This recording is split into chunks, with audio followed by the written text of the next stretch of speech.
स्वयं के धर्म की चिंता करो। एक आदमी तालाब के किनारे बैठकर कुछ सोच रहा था। तभी उसने एक पानी में किसी के डूबने की आवाज़ सुनी और उसने तालाब की तरफ देखा तो उसे एक बिच्छू तालाब में डूबता हुआ दिखाई दिया। अचानक ही वह आदमी उठा और तालाब में कूद गया। उस बिच्छू को बचाने के लिए उसने उसे पकड़ लिया और तालाब के बाहर लाने लगा। इससे घबराकर बिच्छू ने उस आदमी को डंक मारा। आदमी का हाथ खून से भर गया। वो जोर जोर से चिल्लाने लगा। उसका हाथ खुल गया और बिच्छू फिर पानी में गिर गया।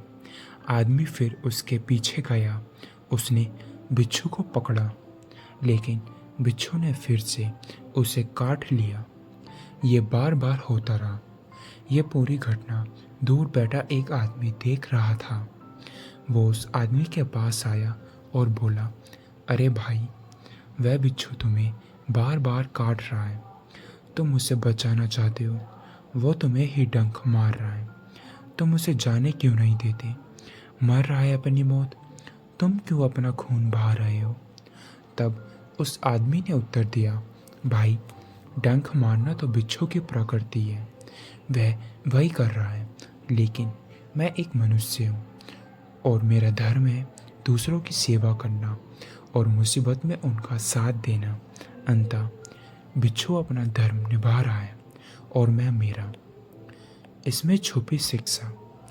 सभी को अपने धर्म और कर्तव्य का निर्वाह करना चाहिए। दूसरे चाहे जो कर रहे हो, आपके धर्म में उसकी करनी से कोई असर नहीं होना चाहिए। हर व्यक्ति का अपना अपना धर्म है, जो नियति और परिस्थिति ने तय किया है, जिसका निर्वाह उसे करना है और निर्वाह करना चाहिए। फल की चाह से कर्म करना व्यर्थ है, क्योंकि केवल आपके कर्मों का प्रभाव आप पर नहीं पड़ता। संसार के सभी लोगों के कर्मों का प्रभाव एक दूसरे पर पड़ता है। आपके हाथ में केवल आपका कर्म और धर्म है।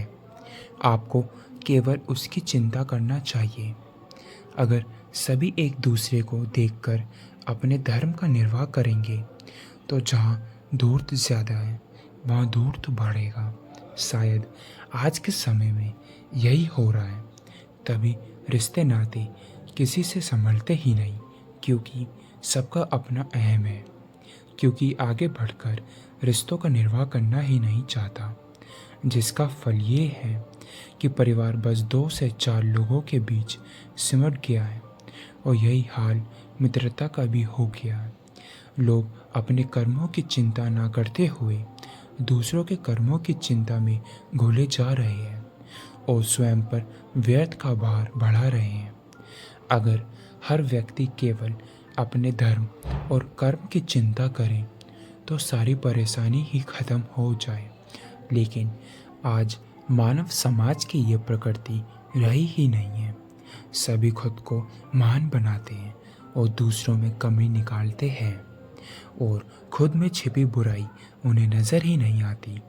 अगर अच्छे बुरे के तराजू में इंसान निष्पक्ष होकर पहले खुद को तोले तो आधी दिक्कत तो उसी वक्त ख़त्म हो जाएगी। लेकिन आज का इंसान डरपोक है। उसमें खुद की बुराई देखने और उसे मानने का साहस ही नहीं है। इसलिए आज रिश्ते चवन्नी के भाव हो गए हैं। एक नाजुक धागे की तरह टूट टूट कर गांठ में बंध रहे हैं और बस दिखावे के हो गए हैं। स्वयं के धर्म की चिंता कर, ये आज के वक्त के लोगों के गुणों को बता रही है। कैसे व्यक्ति का धर्म दूसरों के कर्म के हिसाब से बदल जाता है और एक दूसरे को देख सभी कर्तव्यों को छोड़ देते हैं।